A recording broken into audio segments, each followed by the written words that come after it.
नमस्कार, मेरा नाम संतोष पांडे है और आप देख रहे हैं एबीपी लाइव। मेरे साथ हैं भाग्यश्री सैनी जी, इनसे समझते हैं। राजस्थान में लगातार आपने देखा होगा, ये कहा जाता है कि यहाँ पर जो लड़कियाँ हैं उनको पढ़ाई के लिए बहुत प्रोत्साहित नहीं किया जाता है। हालांकि सरकारें यहाँ की बहुत सारी योजनाएं लेके आती हैं, उनके बाद भी कुछ ऐसे इलाके हैं जहाँ पर लड़कियों को ड्रॉप आउट करा दिया जाता है, या वो खुद हो जाती हैं या वो पढ़ाई में आगे नहीं बढ़ पाती हैं। ये राजस्थान वही है जहाँ पर टीना डाबी ने यूपीएससी में टॉप किया। ये राजस्थान वही है जहाँ पर वसुंधरा सिंधिया मुख्यमंत्री रहीं, लेकिन फिर भी महिलाओं को लेकर के एक चुनौती यहाँ पर बना हुआ है। हमारे साथ हैं, आपका बहुत बहुत स्वागत है एबीपी लाइव पे। धन्यवाद मुझे ये सुनहरा मौका देने के लिए। मैंने बताया कि यहाँ पर टीना डाबी ने यूपीएससी टॉप किया, वसुंधरा सिंधिया यहाँ की मुख्यमंत्री रही महिला, फिर भी जो है आप जिस काम को कर रही हैं भाग्यश्री जी, ड्रॉप आउट बच्चियों को आगे ले जाना, उनको पढ़ाना, उनको दिशा देना, कितना संघर्षपूर्ण है ये? देखिए, मैं 2 साल से ड्रॉप आउट्स बेटियों के लिए काम कर रही हूँ। राजस्थान अनसंग स्टार अभियान के नाम से हमने अभियान चलाया हुआ है, उसकी मैं फाउंडर हूँ। अगर हम लोग पहले बात करें कि कितना टफ़ है, तो देखिए ईज़ी कोई भी चीज़ नहीं है। जहाँ पे जो पेरेंट्स अपनी बेटियों को ड्रॉप आउट्स करवा देते हैं, पहली बात तो आप समझ सकते हैं कि उनकी मेंटालिटी क्या होती है, मानसिकता क्या होती है। और उस मानसिकता को तोड़कर वापस से उन बच्चियों को स्कूल से जोड़ना, वो अपने आप में बहुत बड़ी चुनौती हो जाती है। तो ईज़ी नहीं है। आप अपनी फैमिली से भी लड़ते हैं, आप सोसाइटी से भी लड़ते हैं। एक लड़ाई आपके लेवल पे हो गई, और दूसरी लड़ाई जिन बच्चियों के लिए मैं ये काम कर रही हूँ उनके लेवल पे सेकंड लड़ाई हो गई, कि उनको डेली बेसिस पे मोटिवेट करना कि आपको पढ़ना क्यों चाहिए। क्योंकि मेरी जो ड्रॉप आउट्स बेटियाँ हैं वो सालों पहले अपनी पढ़ाई को छोड़ चुकी थी, 6 साल, 2 साल, 10 साल। और उनके घर की परिस्थितियाँ भी बहुत अच्छी नहीं हैं, बाल विवाह सर्वाइवर हैं, या उनको अपने घर का दायित्व निभाना होता है। वो भी कहीं ना कहीं कमा रही हैं और अपने घर का जो बोलते हैं कि पीठ बनी हुई हैं। तो बहुत इजी नहीं होता है कि उन सब कामों को करते हुए वो अपनी पढ़ाई को कंटिन्यू रख पाएँ। तो वो भी एक चैलेंज है, और उसके लिए भी आपको डेली बेसिस पे इन लोगों को मोटिवेट करना पड़ता है। जब आप इनके बीच में गई होंगी, 8 मार्च आने वाला है, महिला दिवस भी मनाया जाता है, बहुत जोश खरोश से मनाया जाता है, बहुत सारी बातें होती हैं, लेकिन जब आप इनके बीच में गई होंगी तो एक सवाल आपका रहा होगा कि आपने पढ़ाई क्यों छोड़ी? तो उनका वो कैसे आप मोटिवेट करती हैं उनको कि नहीं नहीं, मेरे जाने के बाद वो मोटिवेट होंगी? बड़ी चुनौती होती है कि उनको आप अपनी तरफ ले आएँ, क्योंकि सरकार ने मिड डे मील योजना चलाया, सरकार ने पुस्तक दे रहे हैं, दूध भी पिला रहे हैं बच्चों को, फिर भी वो बच्चे नहीं आ पा रहे हैं। आप उन्हें कैसे ले आ पाती हैं? देखिए, सबसे पहली चीज़ तो ये होती है कि ये तो बिल्कुल एक चैलेंज है, क्योंकि मेरी जो बेटियां हैं उनमें दो तरह की बच्चियां हैं। एक वो जिनको पढ़ाई को लेकर रुझान ही नहीं है, और एक वो जो पढ़ना चाहती हैं लेकिन उनकी परिस्थितियां ऐसी हैं कि वो पढ़ नहीं पा रही हैं।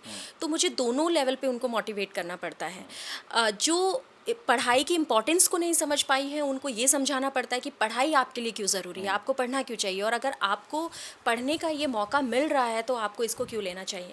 और दूसरी बच्चियाँ जो बहुत स्ट्रगल कर रही हैं और जो पढ़ना चाहती थी, उनको तो ज़्यादा आपको एफर्ट्स करने की ज़रूरत नहीं होती, बस उनके पेरेंट्स को आपको कन्विंस करना होता है कि आपकी बेटी बहुत अच्छा कर सकती है, और आप इसको मौका दीजिए, और अगर आप पढ़ाते हैं इसको तो ये बहुत बेहतर करेगी और आपका नाम ही रोशन करेगी। तो ये तो है। तो इसके लिए हम लोग बहुत सारी चीज़ें करते हैं, जैसे कि मैं खुद भी सेंटर्स को विज़िट करती हूँ और उन लोगों से मिलती हूँ, उनको मोटिवेट करती हूँ, बहुत सारी डिफरेंट डिफरेंट स्टोरीज़ बताती हूँ। मैं खुद की अपनी जर्नी उनसे शेयर करती हूँ, क्योंकि मैं भी एक साधारण से परिवार से बिलोंग करती हूँ, और मेरी जो अचीवमेंट्स है, मैंने जो चीज़ें की हैं, मेरा जो ग्रेजुएशन था वो 17.5 में पूरा हो गया था। उसके बाद में मैंने एनजीओ मैनेजमेंट किया है, 3 फॉरेन यूनिवर्सिटीज़ से कोर्सेज़ भी किए हैं। उसके अलावा मैं ऑथर भी हूँ, यूनिसेफ और अदर इंटरनेशनल प्लेटफॉर्म के लिए लिखती भी हूँ, और ये सारी चीज़ें कर रही हूँ। तो मैं उनको ये बताती हूँ कि मैं भी एक तुम लोगों की तरह नॉर्मल सी लड़की थी, और आज मुझे सौभाग्य मिला है कि मैं आप लोगों के लिए कर रही हूँ। और बहुत सारी चीज़ें हम लोग उनके लिए करते हैं, और जैसे राजस्थान अनसंग स्टार अवार्ड्स हम लोग इनको हर साल देते हैं, तो उससे भी बच्चियाँ मोटिवेट होती हैं, उनमें वो कॉन्फिडेंस आता है कि यस, अगर मैं बेहतर करूँगी तो उसको अप्रिशिएट किया जाएगा। और उनकी फैमिली को भी ये रियलाइज़ होता है कि वो बेटी जिसको हमने सालों पहले ड्रॉप आउट कर दिया था, आज वो इतना बेहतर कर रही है कि उसको सम्मान दिया जा रहा है।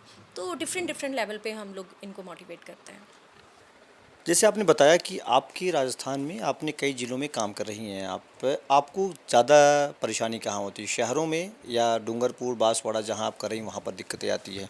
और अगर आती हैं तो किस तरीके की? क्या जयपुर शहर में भी आपको काम करना पड़ रहा है? जयपुर शहर को लोग जानते हैं कि बहुत ही डेवलप्ड है ये, बहुत ही एजुकेशन हब है ये, वहाँ भी आपको काम करना पड़ रहा है। तो दोनों में अंतर क्या आता है? आपको क्या लगता है कि वहाँ के लोग कम समझदार हैं या कम समझ पा रहे हैं एजुकेशन को लेकर के, या यहाँ भी वही स्थिति बनी हुई है?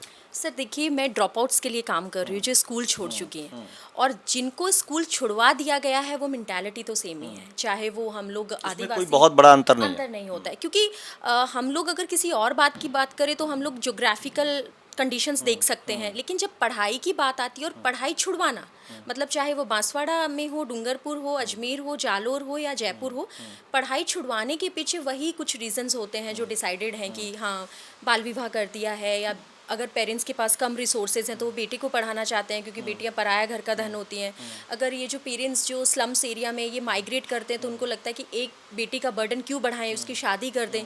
स्कूल बहुत दूर है और उनको लगता है कि इतनी दूर बेटियों को स्कूल भेजना हमारे लिए सेफ़ नहीं है। और पेरेंट्स को, जो हमारी इंडियन मेंटालिटी है, पेट्रियार्कल सोसाइटी, वहाँ पे पेरेंट्स को लगता है कि उनका सबसे बड़ा कर्तव्य यही है बेटी की शादी करना। जिस दिन वो बेटी की शादी कर देंगे कर्तव्य मुक्त हो जाएंगे। तो ये चैलेंजेस ड्रॉपआउट्स बेटियों के लिए सेम है हर जगह, चाहे वो आप आदिवासी क्षेत्र में देखें या यहाँ। हाँ, अगर बेटियों के स्तर पे मैं देखूँ तो ये है कि आदिवासी जो दूरगामी क्षेत्र है उनमें बेटियों के लिए सेंटर्स तक आना थोड़ा सा टफ हो जाता है क्योंकि दूरगामी क्षेत्र हैं उतने कन्विंस नहीं है, और जयपुर जैसे जो शहर हैं उनमें बेटियों के लिए इजी होता है कि जहाँ पे पढ़ाई हो रही है वहाँ पे वो आ पाएँ। सरकार लगातार काम कर रही है, आप भी जानती हैं, देख रही हैं, सरकार बड़े बड़े दावे कर रही है। आप बताइए, सेम मेंटलिटी और सामाजिक जो परेशानियां हैं वो बनी हुई हैं। मैं आपसे अगर ये कहूँ कि आप बता सकती हैं कि कोई ऐसा भी परिवार आपको मिला हो जिसमें 5 बच्चे हों, एक बेटी हो उसका भी ड्रॉप आउट हुआ हो, उसमें 4 बहनें हों, चारों का ड्रॉप आउट हो गया हो। एक कहा जाता है कि बेटे के लिए कई सारे लोग जो है ज़्यादा बेटियां पैदा हो जाती हैं, उसमें भी ड्रॉप आउट के इशू जाते हैं कि कैसे खर्चे चलेंगे, कैसे क्या होगा। इन सब चीज़ों को कैसे देख पा रही हैं आप? ये जो बेटे और जो बेटी का जो एक बनता है यहाँ पर मुद्दा लगातार बनता रहा है, उसको कैसे देख पा रही? क्या वो भी एक मुद्दा है कि बस वो केवल अब चल चुका है, ख़त्म हो गया यहाँ से राजस्थान से? देखिए, मैं ये बोल सकती हूँ कि समय के साथ में परिवर्तन आया है क्योंकि महिला सशक्तिकरण की हम लोग बात कर रहे हैं, अवेयरनेस कार्यक्रम बहुत आयोजित हो रहे हैं, सरकार जो है महिला केंद्रित महिला को केंद्र में रख के नीतियाँ बना रही है, तो ये तो बिल्कुल तय है कि चेंजेस आ रहे हैं, बदलाव आ रहे हैं। अब पेरेंट्स को अगर देखेंगे तो अपनी बेटियों को पढ़ाना चाहते हैं। पेरेंट्स को भी जब दूसरा एग्जाम्पल वो किसी और की बेटी को देखते हैं तो उनको लगता है कि हमारी बेटी को हमें बढ़ाना चाहिए। लेकिन मैं ये नहीं कहूँगी कि पूरी तरीके से चीज़ें समाप्त हो गई हैं। पेट्रियार्कल सोसाइटी है, अभी भी पेट्रियार्कल माइंडसेट है। अगर रिसोर्सेज हैं तो बेटियों को कम देना चाहते हैं। महिला सशक्तिकरण के युग में जब अगर स्वतंत्रता की बात आती है तो कुछ कोड ऑफ कंडक्ट्स बेटियों के लिए इन लोगों ने डिसाइड कर दिया है कि अगर आपको पढ़ना है तो ये सर्टेन चीज़ें हैं, इसके दायरे से बाहर नहीं जाना है या ये चीज़ें नहीं करनी है। तो वो चीज़ें हैं, परिवर्तन आ रहा है, बट आई विल नॉट से कि सारी चीज़ें चेंज हो गई हैं। रही बात आपने जैसे पूछा कि 5 बेटियां या जो, तो ये नॉर्मल है। मैं अगर अपनी बच्चियों की बात करूँ जयपुर के सेंटर की और कहीं के भी, तो ये नॉर्मल चीज़ है कि बेटे की चाहत में उन लोगों ने 5-5 बेटियां हैं, 6-6 बेटियां, इवन 7-7 घर में मेंबर्स हैं, 6-6 बेटियां हैं, और वो सभी ड्रॉप आउट्स हैं, नहीं पढ़ रही हैं।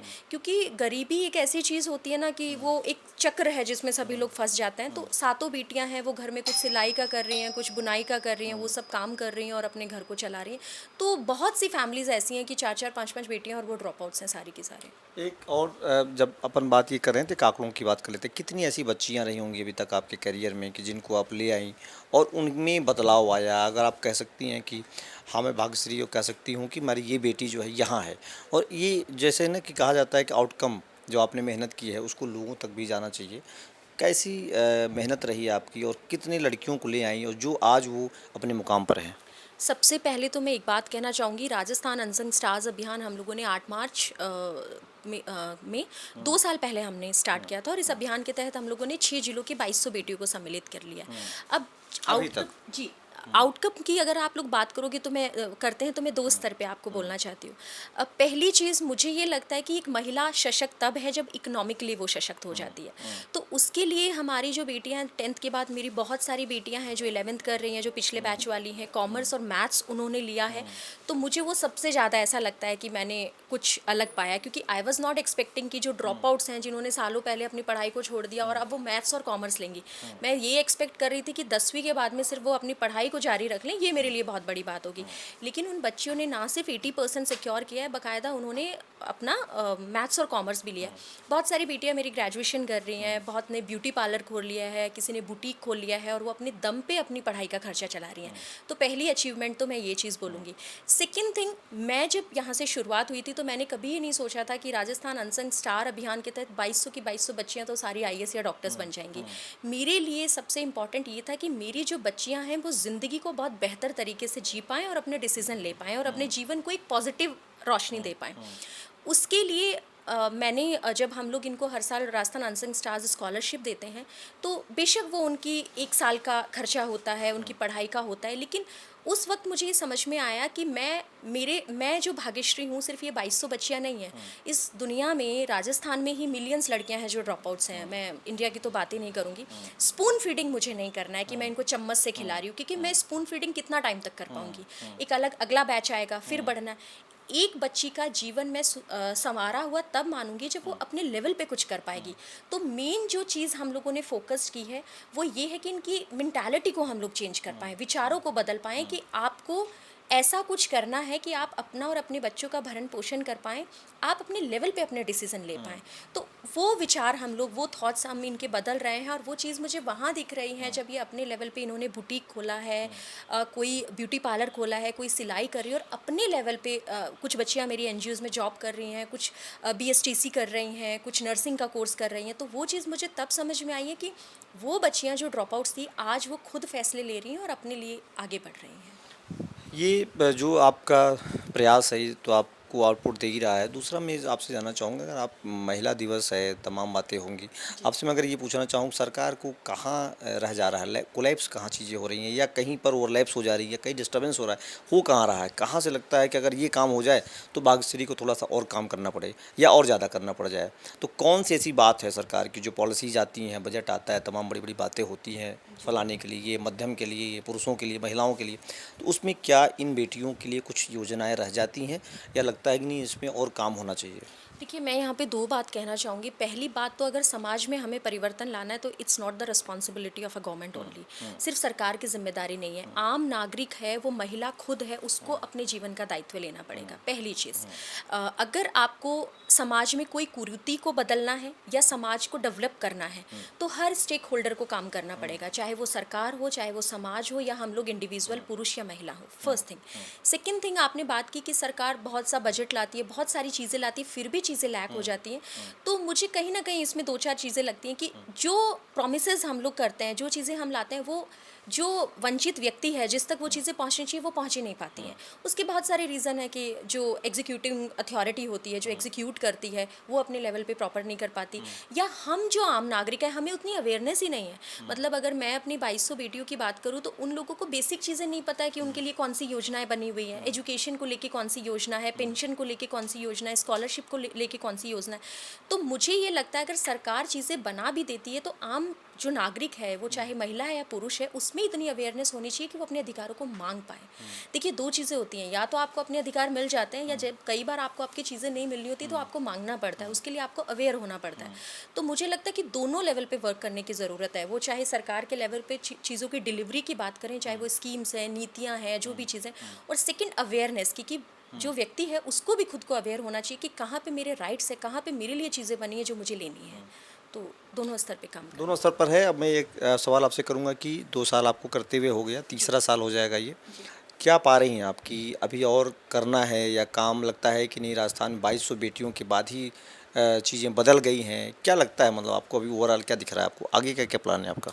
नहीं, बिल्कुल नहीं। मुझे ये लगता है कि ये शुरुआत है और मैं तो वो पर्सन हूँ जो कभी सेटिस्फाई नहीं होती, और मैंने कभी नहीं सोचा कि मुझे एक बच्ची को कवर करना है या 2200 को करना है। मुझे सिर्फ ये पता है कि जब तक मैं हूँ और जब तक मुझे लगता है कि मैं दे सकती हूँ या कर सकती हूँ, तब तक मुझे करना है। और अगर मेरा बस चले तो मैं जितनी भी ऐसी बच्चियाँ हैं जिनको हेल्प की ज़रूरत है या जिनके जीवन में आशा की किरण बनने की ज़रूरत है, तो मैं डेफिनेटली हर बच्ची का दुख लेना चाहूँगी और उनके लिए बेहतर करना चाहूँगी। अभी आपसे आखिरी सवाल है मेरा कि राजस्थान के बाहर भी क्या आपकी कोई प्लानिंग है, क्योंकि बहुत इस तरह की समस्याएं लगभग सारे स्टेट्स में आपने आपको पता है सारी चीज़ें।